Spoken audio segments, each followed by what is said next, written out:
We're going to start the program. My name is Raymond Lauda. I am a spokesperson for Revolution Books here in New York City. And I want to welcome everyone to tonight's special emergency program behind the Israel Gaza clash. No to U.S. Israeli violence, occupation, and oppression of the Palestinian people.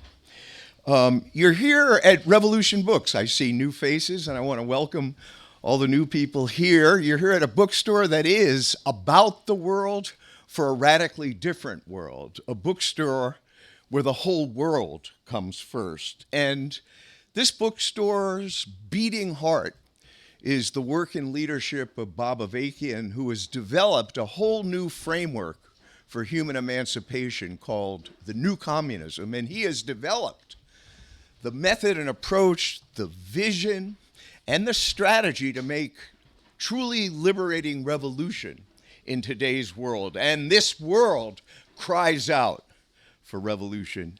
And again, you are here at a unique bookstore, a beacon for a whole new world. And here at the bookstore, we have a special responsibility to enable people to understand that America is not a force for good in the world, but the world's greatest dominator, an empire of exploitation, plunder, and misery in which Israel plays a very special, ignominious role. But this is an emergency forum, and I'm going to bring our guest speaker right to the podium here to introduce himself and the program and format for tonight. This is Alan Goodman, and again, I want to welcome all of you to this urgent, special film showing and forum. Again, thank you for coming out, and let's get into it.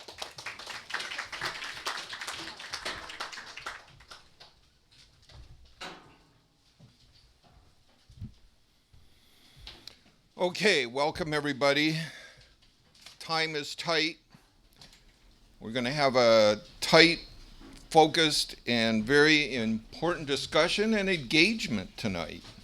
As promised, we are going to be showing a section of a very powerful documentary, Killing Gaza. I'm going to make some opening remarks. We'll watch the first half of that film, and then we will open the floor and get into what questions people have. I'm a contributor to the coverage of Israel and Gaza at Revolution newspaper. That's revcom.us. Revcom.us is the place where you find the work of Bob Avakian, who Raymond Lauda was just talking about. The most comprehensive collection of his work, Bob Avakian, the architect of a new framework for revolution, for liberation, and the leader of the revolution. So you'll find that and a unique analysis of world events and what they have to do with the revolution humanity needs at revcom.us. I contributed to Revolution's coverage of the struggle of the people of the Palestinian people in Gaza in 2008 and 2009 when I went on the Gaza Freedom March. This was a march that intended to physically break the blockade that Israel and Egypt had placed on the Palestinian people. In 2008 and 2009, the U.S. backed Israel's bombing of Gaza. They killed some 2,000 people. They destroyed schools, hospitals, apartment buildings. It was a mass slaughter for weeks. After that slaughter, directed by the United States, endorsed and backed by the United States with military aid, with financial aid, being the sole vote in the United Nations over and over again when every other country in the world voted to condemn Israel's crimes. And that march that I was part of was attacked by the Egyptian authorities and prevented from getting to Gaza. And I want to share this. While we were being beaten in the streets of Cairo a delegation from our march went to the U.S. Embassy to ask them to intervene and protect us and stop the Egyptian authorities from beating us. And those people heard embassy officials in another room giving explicit directions to the Egyptian police on how to beat us up. So that in a microcosm, of course, then they told our delegation, well, we're doing what we can, but, Egypt's Egypt. So we will be watching this section of this powerful documentary, but I want to share something that somebody shared with me earlier today, talking about the way the media has incited Americans to a frenzy over 150 hostages seized by Hamas. And to be clear, that was wrong. It was an expression of a reactionary agenda and a reactionary way of fighting, taking non-combatant hostages.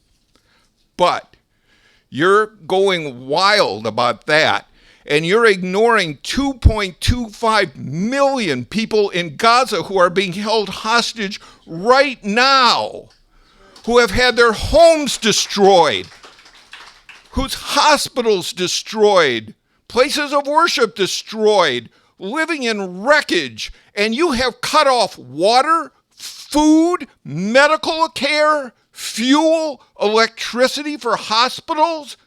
Who are the terrorists? This government and Israel. So the point of this graph that I wanted to share is the red lines reflect year in, year out, Palestinians slaughtered by Israel with the backing of the United States. The blue lines, I know what you're saying. What blue lines? Point to it. That blue line. That blue line. Those are the Israelis killed by Palestinians. And the biggest group until the last week was 60 Israeli soldiers killed in Gaza while they were rampaging through, shooting anything that moved. So here we are. Our country is behind all this. We're going to watch a section of a movie that's painful to watch. Don't turn away. Don't suppress your anger, channel it. And to give us all a few things to think about as we go into this, I want to share 3 key points that appeared at revcom.us a couple days ago, and you can find them there now. They're under a piece titled "The War in the Middle East, the Real Threat of Global Catastrophe, and the Urgent Need to Prepare for Revolution." The first point is, and I'm going to read it, at heart, the current war between Israel and Palestinian Gaza is ultimately provoked by Israel's utterly unjust takeover of Palestine, the exile of most of its people, and Israel's oppressive rule over the millions of Palestinian people who remained there. And I'll just add a little background to that. In 1948, in a series of events referred to in Arabic as the Nakba, or the catastrophe in English, Zionist settlers engaged in every form of terrorism, blowing up people, terrorizing communities.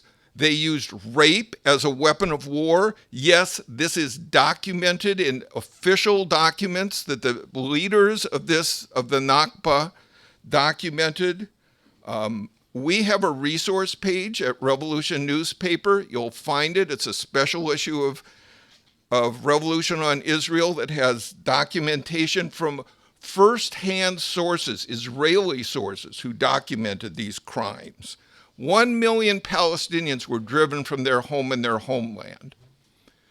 The next big nodal point in this whole experience was 2008 and 2009, when the Islamic fundamentalist group Hamas was elected and took over Gaza. That's what launched the 2008-2009 slaughter that I was talking about and that I went to try and break the blockade after. Then in 2014, again, maybe in the back you can see the red line. Thousands of Palestinians killed in an invasion by Israel. And again, as I mentioned, this is the highest number of Israelis killed up to this point, up until last week, 60 and 66, and 60 of them were invading Israeli troops. So that gives you a sense of the perspective here, the background to this situation that's referred to in this editorial. And here's another point. This is not a repeat of these past atrocities. This clash is taking place in a much more potentially explosive world. All the reactionary imperialist powers are contending to push each other out of the way and move in on each other's turf in the Middle East. That's what's behind a lot of the events you see, and globally framing this are very intense moves towards war, even nuclear world war, by Russia, China, and the United States all around the world, and that's concentrated very intensely in the Middle East. That war would be a war to determine what kind of oppression and exploitation and who would be on top of it, and there is nothing to support on any side in that war. Most fundamentally, all this madness is also a time, a rare time, when the need for revolution cries out the most deeply, and if you go beneath the surface and walk through the scientific analysis that Bob Avakian has made, you can appreciate that now, counterintuitive as it seems, is a time when revolution is more possible than it has been maybe ever. So I want to wrap up this point by reading a quote from Bob Avakian that ends this editorial. We can no longer afford to allow these imperialists to dominate the world and determine the destiny of humanity. And it is a scientific fact that humanity does not have to live this way. A whole different way to organize society, a whole better world is possible. So these are things that I would like you to keep in mind while you watch this 40-minute clip from Killing Gaza. Think about what questions this all poses to you, and then let's get into them. So I think we're ready to clear the stage and roll the film.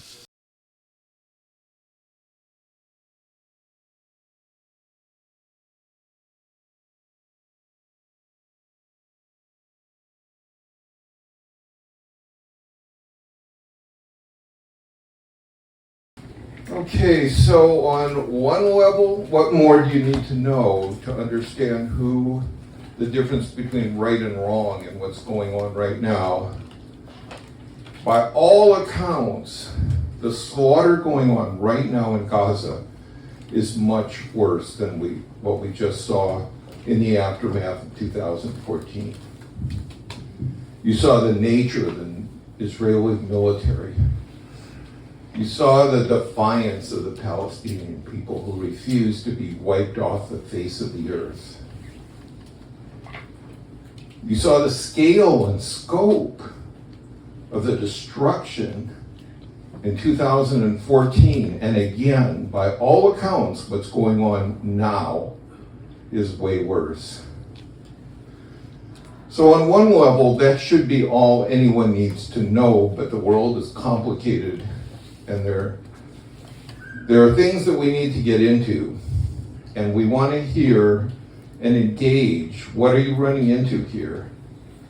What are defenders of Israel saying to defend this kind of thing that you just saw? And what help do you need to respond to that?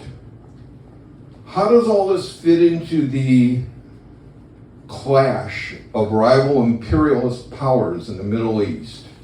Russia is in Syria, or China is dominating Iran's economy now. These are imperialist powers. Iran itself is set up as a regional power, and it's got its agenda to move up a notch in the world of plunder, sweatshops, and slums. And then there's the relationship to the necessary and more possible than ever revolution right here in the belly of the beast. Take a minute and think about the implications of what it would mean to get a real revolution on the map in this country. You heard that man challenging the American people. He doesn't know, I assume, that we are building a movement for revolution here, but we take up that challenge. We need to get that revolution on the map for the humanity.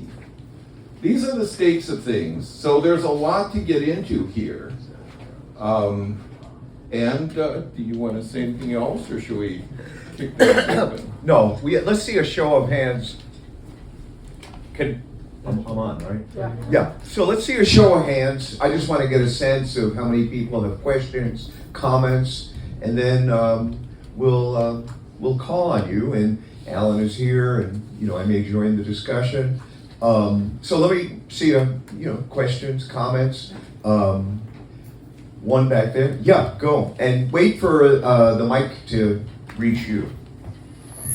I think what I'm looking for is just what Israel is thinking. This is a country of Jewish people that obviously know what a Holocaust is like and having been targeted. How is it that they are in a mindset that they can do this to another country and to another people without any sort of guilt or repercussions, and yet seen by the global community as untouchable?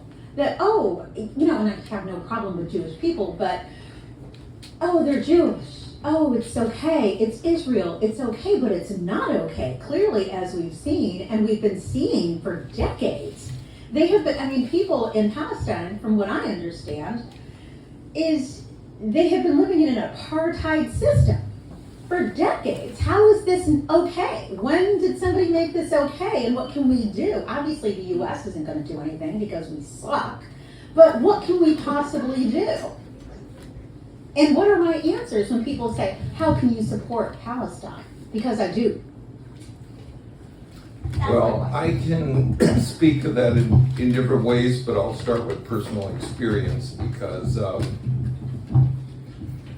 I came up in the 1960s in a Jewish family, and we were told, I've told this story before, but none of you have heard it. We were told that Israel was on the side of the oppressed because Jews had been oppressed by the Nazis, and we needed a homeland of our own because the world had turned its back on us, and therefore we had to get with Israel. And at a certain point, this was a turning point for me in religious school, when one of the leader of the religious school was talking to us about the apartheid regime in South Africa. And I was aware, actually I think he made us aware, that do people know what the apartheid system in South Africa was? This was like completely legalized white supremacist racism. Black people were confined in Bantustans, basically huge concentration camps. They needed passes. It couldn't vote, not even a pretense of being treated like human beings. And Israel supported South Africa. As a matter of fact, Israel at one point moved to give the South African regime nuclear weapons, which Israel had. So this bothered me, and I said to the religious leader, well, if Israel's like a bastion of enlightenment, what's it doing supporting that? And then he got to the bottom line, which basically was, well, there's Jews in South Africa, and if we don't, if we criticize South Africa, then the South Africans might reclassify the Jews as black. And people have heard a few of you have heard the punchline, but I blurted out, well, why would we want to be white? Because I was trying to apply the logic I had been taught, that Israel was a bastion of It was all about ending oppression. And then it became, I'm just walking through my own journey here, but it became clear to me that, and this has been concentrated and synthesized in some formulations that Bob Avakian has promoted, including a very provocative one where he said, after the Holocaust, the worst thing that has happened to Jewish people is the state of Israel. Yeah. And he's not measuring it in terms of how much money they're making. He's measuring it in terms of people's souls and where people are standing vis-a-vis humanity. And there's two ways you can come off the Holocaust. One, this should never again happen to my people, and anything we do to anybody is justified. And that's a mentality of oppression and exploitation. The opposite way to look at it is we can never stand by while this happens to anyone. And this is the dividing line. And this is how you start to hear just lunacy from supporters of Zionism. And we're here to get to the truth. If someone wants to make a case to defend Israel, make your best case and we'll respond. But we were protesting at the UN. We were uniting with protests at the United Nations against Israel. And what it's doing, over here were the Zionist psychos, over here were the Palestinian side. And one of the Jewish psychos came up to me. I say psycho because it's just so detached from reality. And said to me, there are no Palestinians. Well, that is channeling and slightly transposing the mentality that the Nazis had that justified the genocide of the Jewish people in Europe. So this is the fundamental moral choice that people have to make, and you can take that to a higher level. There's lessons here. Are an oppressed people, and Jewish people were really oppressed in Europe, even before Hitler. But is the path to freedom for oppressed people to claw your way up the totem pole in this world of oppression and exploitation and try and get yourself a little better piece of the pie? Or is it to unite with all oppressed people and fight for a world free of all oppression and all exploitation? And that's the dividing line. So that's my story. You've got more hands. Yeah, let's go. So there's obviously, many layers to this that are infuriating, but I guess one aspect I want to touch upon is just the commentary on social media. All these past few days, a lot of people have been posting very pro-Israel, propaganda and, comments and their debates. But also just celebrities, right? Oprah and Jamie Lee Curtis have been posting pro-Israel things too. And obviously, right, a reminder that they're celebrities, sometimes they're detached from reality, right? But just one thing with Jamie Lee Curtis, she posted I think that's a picture that she was showing pro-Israel, look at the violence going on. But it just shows how she's so disconnected, because the picture was actually of a Palestinian family, and it was from the New York Times. But she didn't even, they all look the same to her, right? So it's just infuriating, right? That kind of stuff. They're just so detached. They're making these comments. They're using their platform to put this message out there, complicating the situation more. So yeah, I'm just going to make that comment.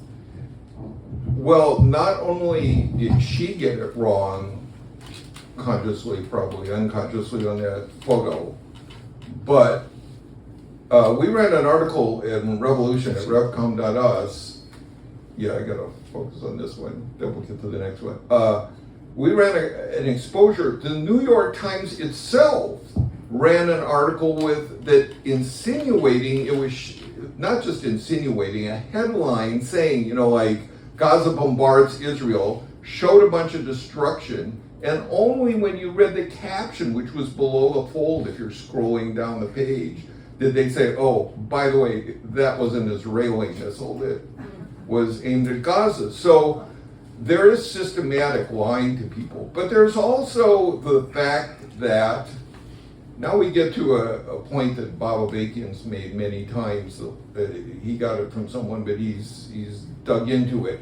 Living in America is a little like living in the house of Tony Soprano.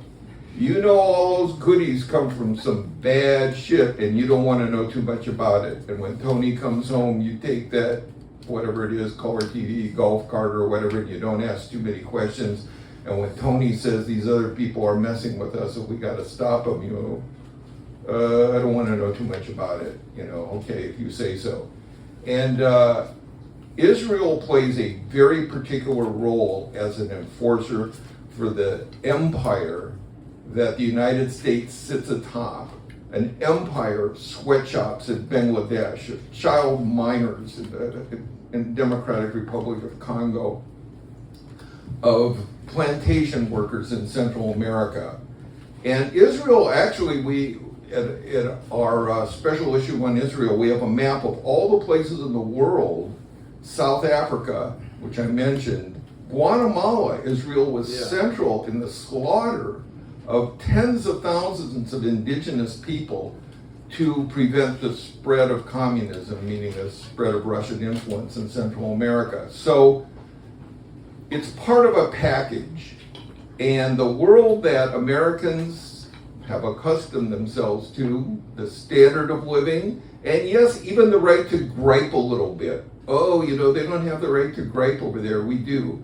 That rests on a world of plantations, slums, sweatshops, dictators and oppressors, and Israel plays a key role in enforcing that. So that's kind of the that's kind of the boat that some of these people who, you know, they may have their criticisms of some racism or something, but when it comes to the bottom line, like American interests, then they don't want to touch that. So I think that's part of what we have to break through on. Yeah, in the middle, you had your hand up. Yes. Okay.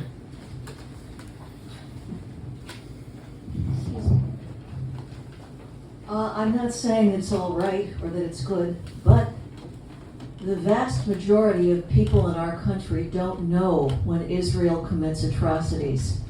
That's not a defense of them, but the media scarcely covers the Israeli atrocities.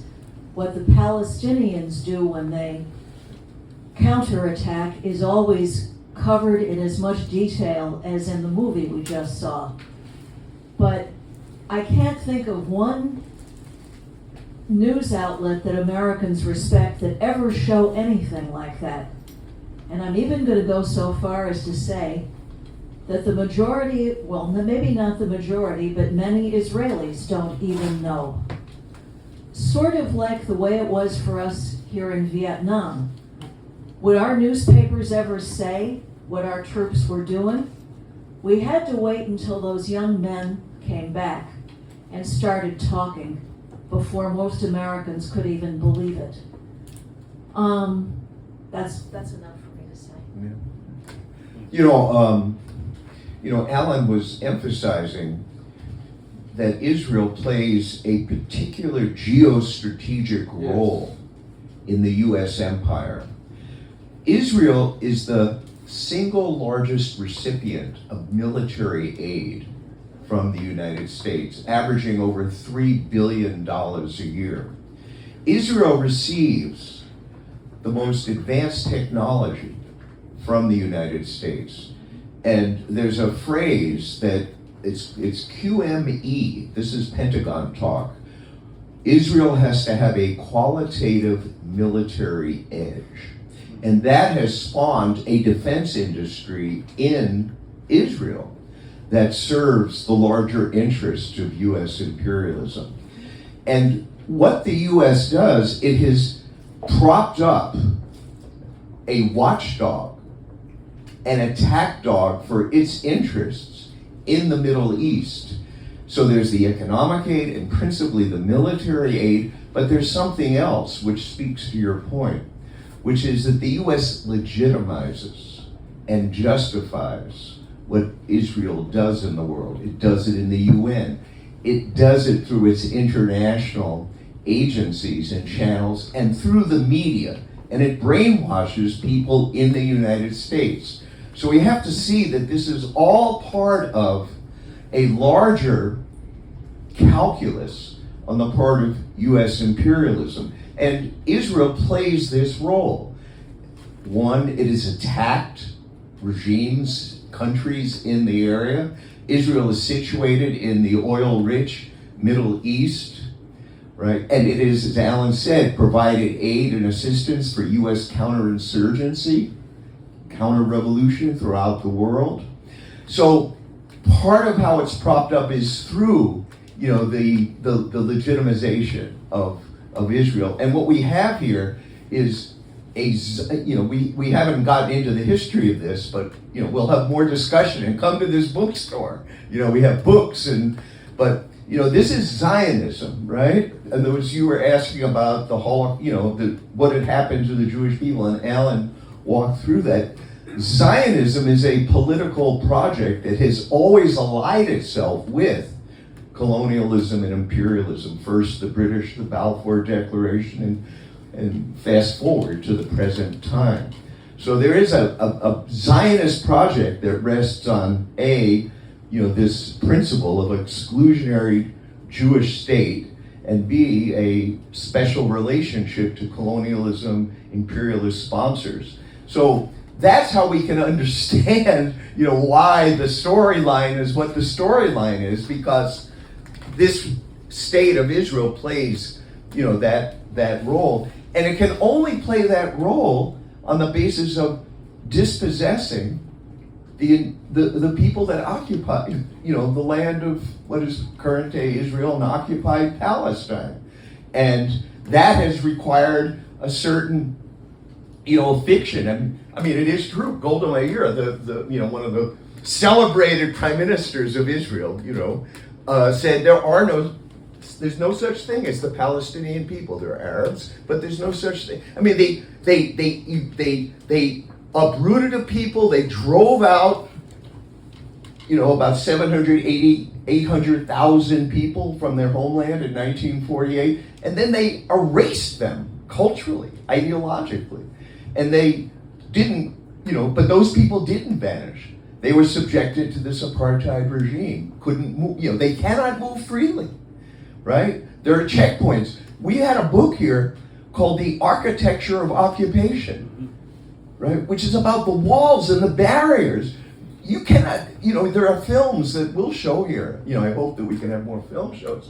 What it takes to go shopping, to get health care, right? I mean, this is, you know, the apartheid regime, but it's in the service of imperialism. So, you know, these are the kinds of things that we need, you know, to understand. And it's now a very, it's a situation that is growing more incendiary for the Zionists themselves, because the demographics are changing, the size of the Palestinian population.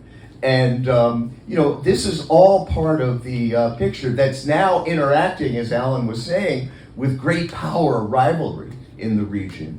Russia, China, you know. So, you know, this is why this is such an explosive contradiction right now, and why we in America have to have in the United States, you know, it's really incumbent upon us to understand. Say just one sentence.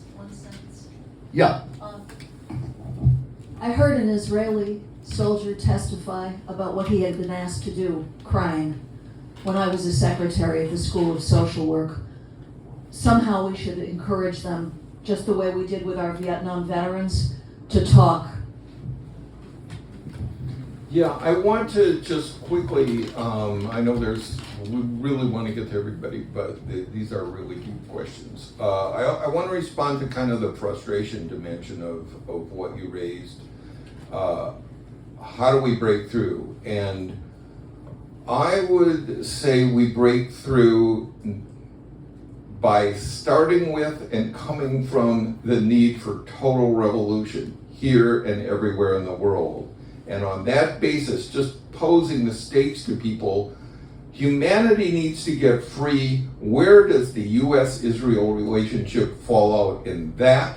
Is it because this kind of goes back to the Oprahs of, what is it that makes sections of people so empathetic? What's the word? Sympathize with Israel and such a blind eye to the horrific crimes being carried out against the Palestinians. It's American chauvinism. It's as a dimension of it. It's identifying with the interests of this country. When someone tells you, well, why are you criticizing Israel like the United States did the same thing to the Native Americans? You tell them that's a reason that we need a total revolution in this country. That's not a justification for what Israel is doing. If they're copycatting what they got from U.S. capitalism, imperialism, that's a reason to make revolution in the belly of the beast. And so we have to turn this kind of, they're like us. Yeah, they kind of are. And that's not a good thing. That's something that you want to be part of a revolution to overthrow. Yes. Get with it. Yes. And the fact that, I did see something early in news coverage that said Israelis had been living in a fantasy land and they got a wake-up call. Now, I'm not saying that to support the tactics that were used by Hamas, but I oppose them and what they represent. But the fact that you can't really ignore the Israel-Palestinian thing right now does open the door for us to get out there. And we're doing it. Talk to anybody on the store staff, talk to me. We're getting out wherever people are questioning what the hell is going on. What's with everything I've been told? This is an opening to reach out to people. Yes, to expose Israel's crimes, but expose that none of this could be going on without the backing of your government, the system that rules this country, the system that's brought so much horror to the rest of the world. And all these crises are part of creating a situation where a revolution in this country, as impossible as that might seem on the surface, is more possible than it's been even in our lifetimes. And this is the time to get with that, and as part of that, get out to people and expose the role of Israel, the role of the U.S. in backing it, and the kind of world that relationship enforces. So, God. Okay, right here, right in front. Yeah.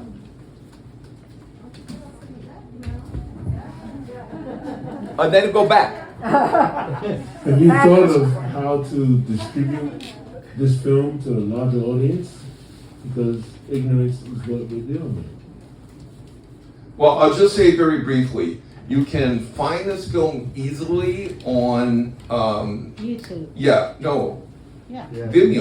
And YouTube. Oh, okay. YouTube. You can rent it for $3. It's widely available. Yeah, you can show it to friends, and you should. So the name of it is Killing Gaza, and you can go on Vimeo and YouTube to watch it, to share and circulate it. It's a powerful film, obviously. what app? What app did you say? No, it's Vimeo and YouTube. Yeah, just Google for the film Killing Gaza. Yeah. So now you've got 3, I think. Now we're going to the back. Well, not all the way back. Yeah, well, that's... Hi, thank you for this. This is really powerful. So the question is 2 parts. A frustration I've had in a lot of my interactions recently has been people conflating anti-Zionism and anti-Semitism. And so how is a very simple, what is a simple tactic to kind of like parse the two and to try and get at this idea to interrogate if someone is really pro-decolonization as a tangible event, or is just some like abstract academic theory that, when it's actually happening, then they don't necessarily agree with. Part 2 is I've been very curious about this failure in intelligence on the part of the Israeli government, right? The Mossad being probably the most effective intelligence agency in the world, Israel controls all telecommunications in the West Bank and Gaza, and I mean, look, it's impossible to organize hundreds of people for an organized assault without somebody knowing. And I can't help but think that it could have come at a more convenient time for the Netanyahu government after an unprecedented amount of people, amount of Israelis in the streets protesting against the last remnants of their democracy falling apart. Yeah, so I don't know. I don't want to sound like a conspiracy theorist, but what are your thoughts on those two? Well, I would like to just get a little clarification, so don't leave the microphone. When you said something like, how do you tell people are really for decolonization or not? Did you expand on that? I'm not following. For instance, I mean, at school we often talk about decolonization as a good process that we should all agree with. However, when we see people taking up their right for armed resistance, when the international community will not further those decolonization efforts, there's to me it seems like some kind of mental gymnastics, right? That when we read about it and as a theory that yes, decolonization is good, but in practice, decolonization is bad. Well, I think this ties in with this whole woke bullshit. He didn't ask first question. Yeah. But I think that people need these answers. How do we? Okay, so let's sit through these. I'm not sure we're going to get to the intelligence failure. I don't know. But okay, so there's distinguishing between anti-Semitism and anti-Zionism. And part of what, frankly, poses this as a challenge is that there are forces in the Middle East whose interest it is to portray the conflict as a holy war between Jews and Muslims. And on both sides, on the side of the Jewish fundamentalists, fascists who are, make a point of desecrating Muslim mosques and things like that, and then on the side of Islamic fundamentalists who insist that this is all about the Jews. And I think, we just have to get to the objective reality here. Israel is a settler colonial state. That's not a state of mind. It's not a concept. It doesn't depend on whether or not you're Jewish or Muslim or Palestinian or an atheist. You can go back to 1948 when Israel was sponsored by imperialist powers to establish itself, and those imperialist powers enabled the Nakba, the 1948 mass murder and terror that drove almost 1 million Palestinians from their homes. That's not a Jewish narrative or an anti-Jewish narrative. It's what happened objectively. And then I think you can go back to, what I was saying about two different ways to understand the Holocaust. It is the way to respond to anti-Semitism, which, we could go on forever about the hypocrisy of some of these reactionaries who don't mind anti-Semitism from Trump and all that, but selectively go against it when it doesn't suit their interests. But we could, you can just break down what is objectively in the interest of humanity. And then there's the fact that a lot of Jewish people have spoken out, and there's Jewish organizations that speak out against the crimes against the Palestinians. I just wanted to add that one of the precepts of Zionism as a political, racialist, supremacist project is that if you oppose Zionism, you are anti-Semitic. In other words, that's part of the internal logic and just self-justification of Zionism. So that has to be, exposed for what it is. And, Alan just, spoke to that. But that's how they, but that's what's constantly, stated, restated, and recycled. And it's given this, it's fueled by this notion that the survival of the Jewish people depends upon the permanence of a Zionist state. I mean, that's how they have revved people up, right? And that's the ideological cover and, sort of, shell by which this gets, justified.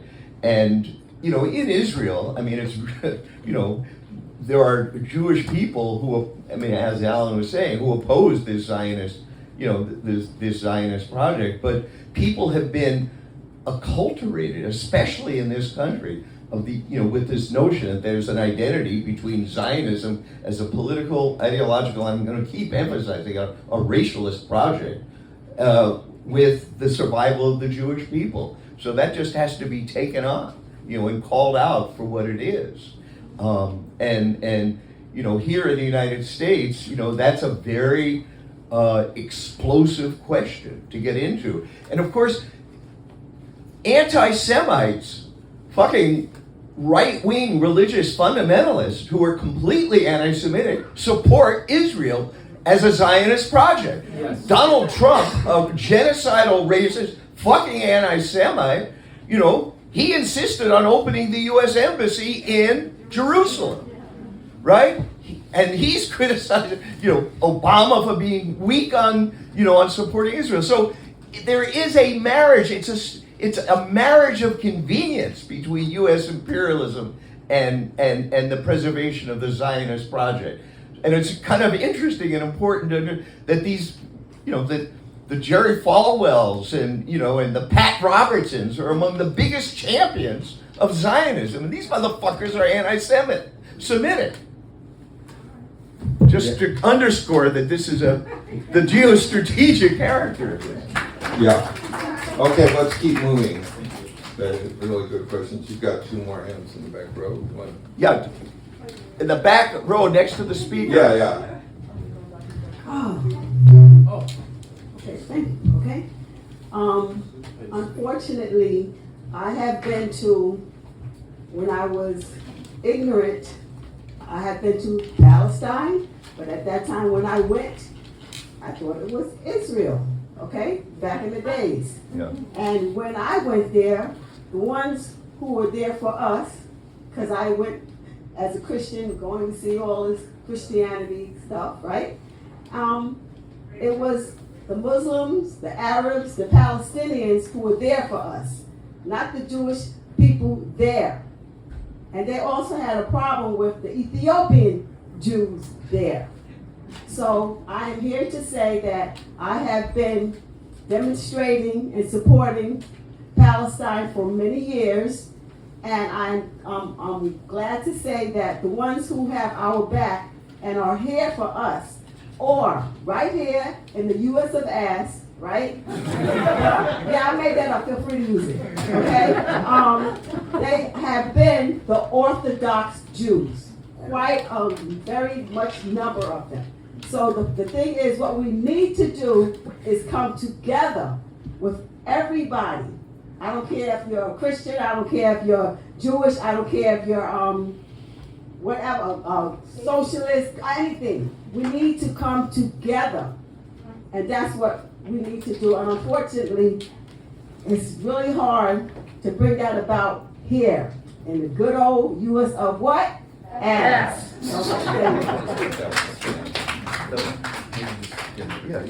Okay, so let's keep moving. We appreciate different perspectives. Got next. I have two questions. I think one was spoken to already, but what do we think that ordinary Israelis or ordinary Jews, in the U.S. perhaps know about the history of the UK and the sort of the land grab focus? There's a couple of stories, right? There's the history of the land grab and the imperialist focus, and then there's the history of, as you mentioned, well, we have to have a homeland and so on and so forth for freedom and defense of oppressed people. I'm trying to get a sense of how much ordinary people know about the role of the of the UK, about the role of this land grab, and how much that's just so varied. I don't really have a great sense of that. And if there are a set of people who know about that and who are, oppose the apartheid regime and so on. Do you think there's like any fighting force in Israel, of grounds? I know there are individuals, there are small pockets, I'm just curious if anyone knows what is the strength of that force.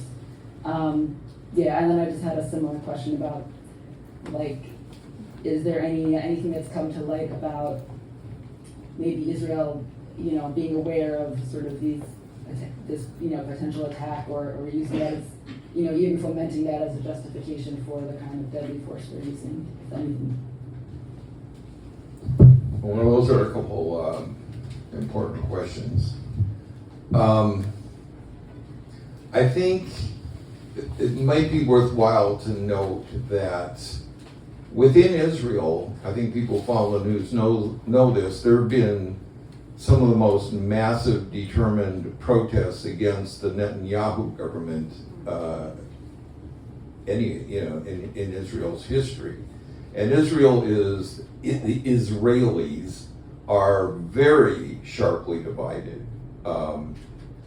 But the opposition to Netanyahu's coalition of Jewish fundamentalist, genocidal fascists, and secular Jewish genocidal fascists, on the one hand, is not being opposed from the perspective of the fundamental problem in Israel, is trying to portray it, and here I'm kind of plagiarizing something from Bob Avakian, the existential crisis is grounded in the fact that this pretense of being both a Jewish and democratic state is evaporating because of what Raymond mentioned, the huge demographic changes in Israel. Israel has essentially annexed all the areas of Palestine that were supposedly promised to it through international agreements that Israel signed on to. They've terrorized and are carrying out vicious ethnic cleansing in the West Bank region, and they turned Gaza into a massive outdoor prison and are trying to figure out something even worse right now.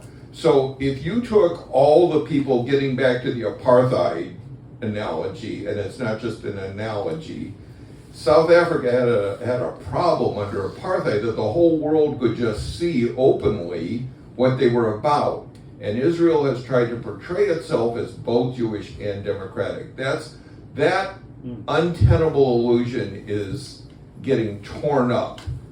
And the forces in Israel, in the streets, who are insisting that we go back to the days when we could claim to be both democratic and Jewish state, there's really no leg to stand on there. You need to break with Zionism. You need to take up the struggle for a Palestine that is a secular country, that doesn't have any religion, that's no official religion, that's freedom for people of different religions, that is dedicated to uprooting the legacy of all the terrible oppression of the Palestinian people and moving forward to a world with no oppression. Now, right now, and again, I just, it'd be a little disruptive to cue it up, but there is a video that you'll find at revcom.us in the section that's got our coverage of what's going on there now, where Bob Avakian breaks this down and puts out a challenge that this may seem like a, impossible dream now, but it's the only solution in the interests of the vast majority of people, all the people living within Palestine and the Israelis. So that's one angle on it. Another angle on it, and I may seem like a one-track mind here, but imagine the different terms that would be set as a real revolution in this country. Think about all those connections between Israel, they say, well, we're just like America, you killed your Indians, and, yeah, you're right, you are just like America, except you're a junior partner, and the whole thing needs to get overthrown. And because of that connection, think about the powerful impact that getting the revolution that we are about, getting that on the map and even succeeding with it and bringing about a whole completely different world in this, a whole different society aimed at a whole different world, a world free of all oppression and exploitation. This is going to set a new terms that everyone in the world is going to have to deal with, and you're not going to be able to finesse a democratic and Jewish state. Now, there was another important question there, but maybe we can't handle Give all. other people. Yeah. In the back by the speaker again. Hello.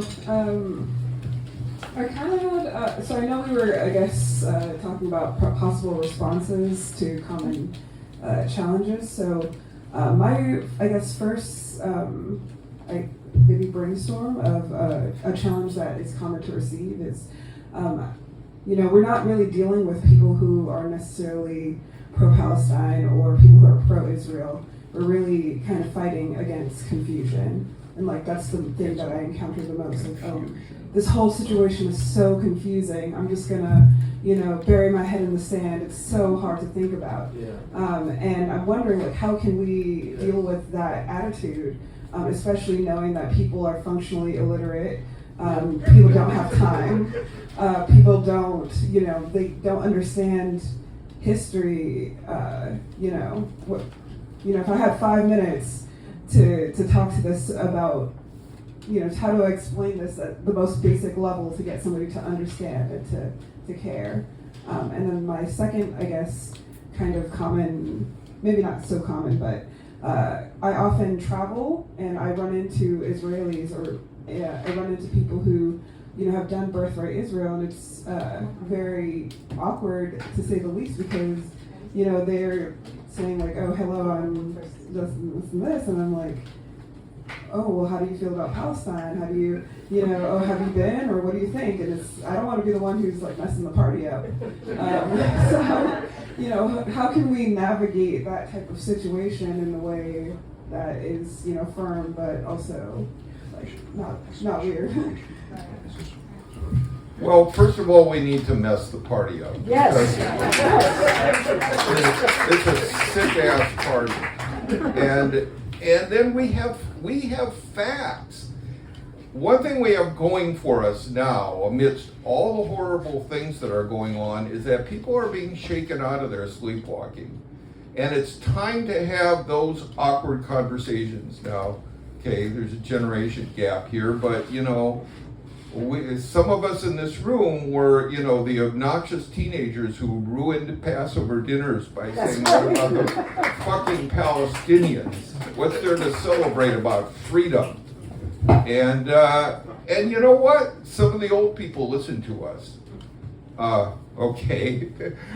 I will tell another personal story. I don't know, I won't make it too personal, but I had a very close relative who was a fanatic, violent Zionist and virulent. And so one night he and I were just going at it nose to nose, and he's running all the same things, but there's no such thing as Palestinians. It just, you could transpose Palestinian for black person and he would be a white supremacist. You know what I mean? Every slander, every racist stereotype, they're lazy, they'll stab you in the back, they're not civil. This stuff was out of slave days. And I was calling him on it, telling him that this is all lies and all this stuff. And at a certain point I said to him, look, if you don't go find out the real facts about Israel, I'm never talking to you again, and you can never come to my house again. And because of the family thing, he went down to the Revolution books in this city we lived in. He bought 13 books about Israel. I'm not saying this is going to happen every time, but he bought 13 books, and the store staff was like, "Oh, you want to sign up and get on our mailing list?" I said, "No." He went home and read them. He became more, I don't know how to put it. It shook him up. it rattled him, and he didn't change as much as he needed to, like completely rejecting Zionism, but he did find out basic facts. Now we have a section at revcom.us, a special issue of Revolution on Israel that goes through everything from whoever was bringing up the whole way the British sponsored Palestine as a colonial outpost in a hostile Middle East, the way that the leaders of Zionism went to the imperial powers and offered Israel as that. You can get those facts there, and there's also graphics that you can use. So I think, first of all, we just have to, we have to tell people the truth, and if it means friendships get shaken up, that so be it. I'm not promising everyone's going to go through the changes my relative did, but he wouldn't have gone through that if I hadn't made that the states of things. Just quick, so revcom.us to get that special supplement Yeah. that's dealing with Zionism and the history of Israel and Palestine and the Palestinian struggle. At this bookstore, hey, Revolution Books, we sell out a lot of these titles, but there are some excellent books here. I just want to mention two authors for people to take note of. Ilan Pappe, P-A-P-P-E, a book called 10 Myths of Israel. There's a new work by a scholar at Columbia University. I mean, it's 3 years old. The 100-Year War Against Palestine, Rashid Khalidi. So there are good and important books. But you know what? We're not, this gets back to the state of the world and the possibility of revolution. We're not going to be able to kind of, teach one to teach one to teach one, right? We have to be out there, broadcasting the truth to large masses of people and building this revolution, becoming a force in society. What we're talking about here at Revolution is an internationalist revolution. A revolution to overthrow U.S. imperialism, to get that motherfucking burden off of humanity, that boulder that is the greatest source of suffering and misery in the world today. And the more that this revolution is on the map, influencing, impacting, opening up debate, right, and bringing people forward into its ranks, then people's thinking can change very quickly. So there's that relationship between getting the truth, but then there's the actuality of making this revolution. And we got a taste of that in the late 1960s, early 70s, when people became radicalized very quickly. And this is we're in a moment now where we have to be working for this revolution at this time, and we're facing not just sort of like a clear path of getting more people involved in this revolution. These fascists are on the move. They're on a rampage, right?